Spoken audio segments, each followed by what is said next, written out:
Everyone is part of a bigger story. It's a bigger story than you can imagine.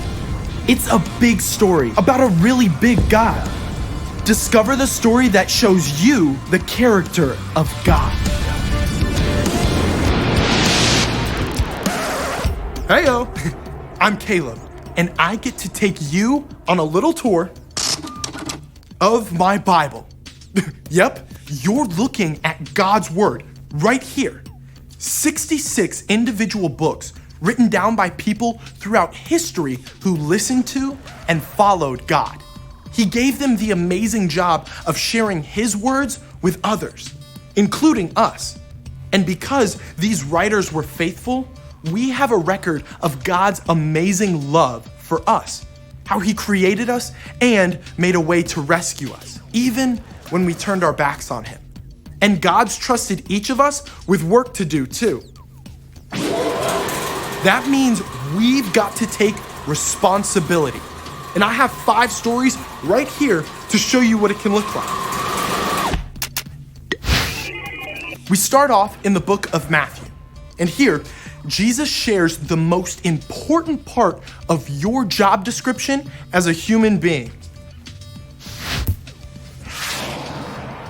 Love the Lord your God with all your heart and with all your soul. Love Him with all your mind.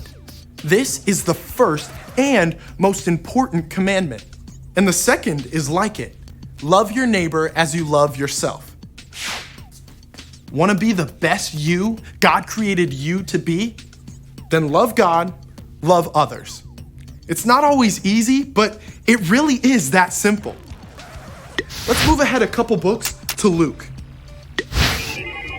2 brothers are arguing over who gets their family stuff. So Jesus tells a story. There's this rich rancher whose crops do so well, he has no place to put the harvest. So instead of sharing it, he builds brand new warehouses to hoard it all for himself. Then he lives happily ever after, right? Not quite. Time for a hop back to the Old Testament and the book of Proverbs. Here we go. In chapter 6, we find a proverb or a wise saying about the value of hard work. You people who don't want to work, think about the ant. Consider its ways and be wise. It has no commander, it has no leader or ruler, but it stores up its food in summer.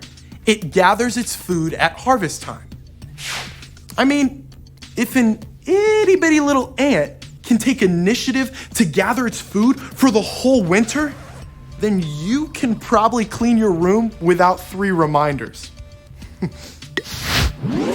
Back to the book of Matthew for another story from Jesus. Here, Jesus tells the tale of 3 servants whose boss goes on a long trip. The boss leaves each servant some of his money to take care of. But while the first 2 go all out to use that money and make more cash, the third one's got a different plan. It involves a shovel and a hole in the ground. And we're not talking about searching for pirate gold. Let's wrap up in one of Paul's letters, Ephesians. Paul tells the believers at the church in Ephesus, don't let any evil talk come out of your mouths. Say only what will help to build others up and meet their needs. Then what you say will help those who listen. You may not have a lot of money or stuff, but you do have words.